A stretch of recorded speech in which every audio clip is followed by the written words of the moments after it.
Live from Fargo and serving you on TV, online, and on the go. This is Valley News Live at 6. It can literally change who a person is. Somebody who, would never be violent, would never be verbally abusive. A local counselor is calling meth the devil drug, saying it's a big problem in the community and we need to start talking about its dangers. Thanks for joining us tonight. Mike has the evening off. A major drug bust over the weekend turned up more than $100,000 worth of meth in Detroit Lakes. That's more than 2 pounds. And just 2 weeks ago, police pulled over 2 women who were driving on the interstate with meth and other drugs in their car. Local drug rehab centers tell us more and more people are coming in addicted to meth. Valley News Team's crime and safety reporter Nicole Johnson shows us how the deadly drug is impacting those in the valley. They turn into this person you don't know who they are. A couple of years ago, many say the valley was in a meth crisis. It kind of tapered off to a very low level, but it has gradually been building up again. A problem impacting First Step Recovery Director Michael Kaspari. He has seen a lot of people addicted to drugs and says nothing comes close to those using meth. Someone can kind of go from being a pretty responsible parent that's doing most of what they should be doing to someone that in a pinch would sell their child. Drugs play a very important part in our quality of life in our community, many times associated with all kinds of crimes, whether it's the thefts that occur, violence, it goes the whole gamut. Lieutenant Tori Jacobson with the Moorhead Police Department says meth labs in the area are down, but it's still a problem. A lot of trafficking to this area. The Metro receives a lot of drug traffic. He says people have realized it's cheaper to get meth somewhere else and bring it to the valley. Meth impacts everybody it comes in contact with. It isn't just the person that's addicted to it. Kaspari says emergency rooms, hospitals, jails, and recovery centers are all seeing more people addicted to the drug. They just become very unpredictable and in many cases very dangerous. To solve the meth problem, he says the community needs to be more aware and take action.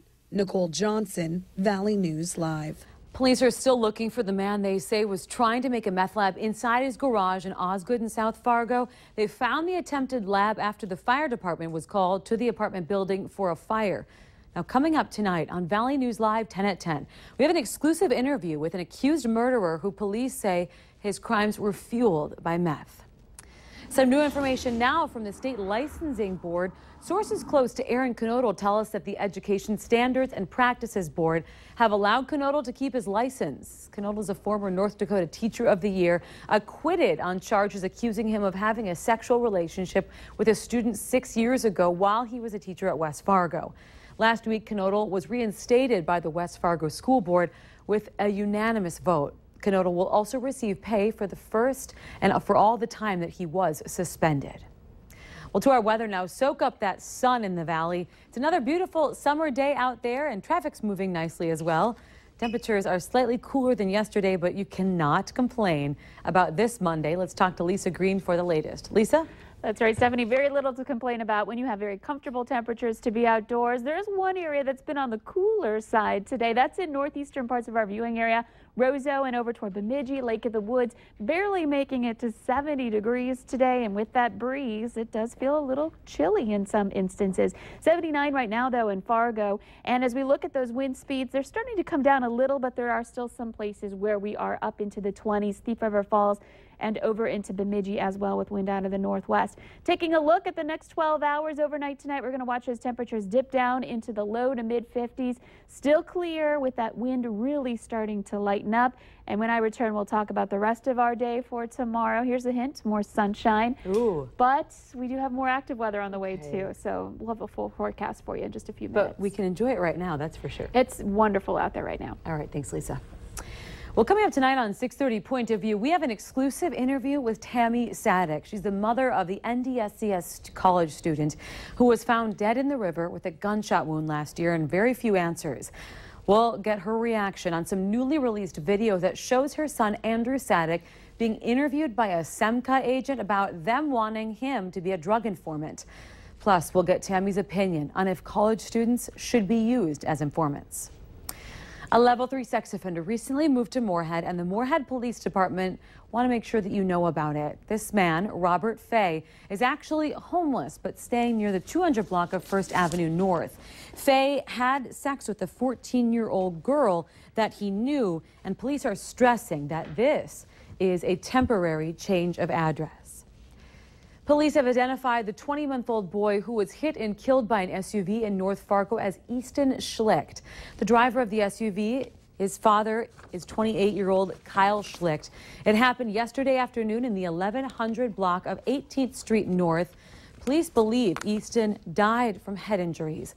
The child's body has been sent to the state medical examiner for an autopsy. Police don't believe the father will face any charges, calling the incident a, quote, tragic accident. A Warroad couple is crediting safety gear for saving their lives in a motorcycle crash on the road to Sturgis last weekend. Denise and Brian Larson suffered bumps and bruises, even a pretty big-sized cut on Denise's face, after a deer went into the road and then tried jumping over their bike along Highway 18 near Kindred. The deer's hoof hit Denise right in the face. But the couple say it could have been worse if it weren't for their helmets and safety gear, paired with Brian keeping a good eye out and noticing the deer. They decided to take off running back across the road. So I started to put the brakes on.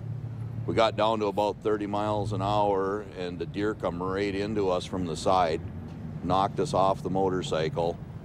Law enforcement say riders should always wear full, brightly colored protective gear, travel at safe speeds, and get proper safety training. Safety officials offer some extra reminders for not only motorcyclists, but drivers as well. Always look twice. Well, those of you who use northbound South University Drive might want to reconsider your commute for tomorrow or driving anyway, maybe for the next week. Why? Because this was the view from our Valley News Live Skycam. This is about 8 this morning, just a parking lot out there. Traffic was backed up on both east and westbound I-94. People waiting to get on to northbound South University. Roadwork is going on at the section of South U that stretches from 18th to 14th Avenues, keeping only one lane of traffic open at a time. The work going on there is expected to be completed, thankfully, by the end of the week, and city engineers are saying they're encouraging you to find a different route until all this work is completed. Are you a big movie buff? If so, we might have an opportunity for you. You have a chance to get a behind-the-scenes look at a movie being filmed in the Valley. The cast and crew of Supermoto will be in Bonanzaville tonight. Supermoto involves a young woman who wakes up one morning discovering her boyfriend has mysteriously vanished. She's left with only a few clues and races to find him. Residents are encouraged to come watch. Filming started at 4 and will go until 10 o'clock tonight. And tonight on Valley News Live, 10 at 10, Christine Stanwood gets an inside look at what's going on out at Bonanzaville. It certainly is hard to believe, but school is starting soon, and today is the start of our Back to School Mondays. We're focusing on college today.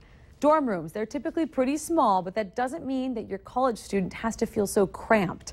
Miss Simplicity shows us a great way to use that space of your dorm room, like putting supplies and slippers and t-shirts on hangers, organizing them instead of in drawers.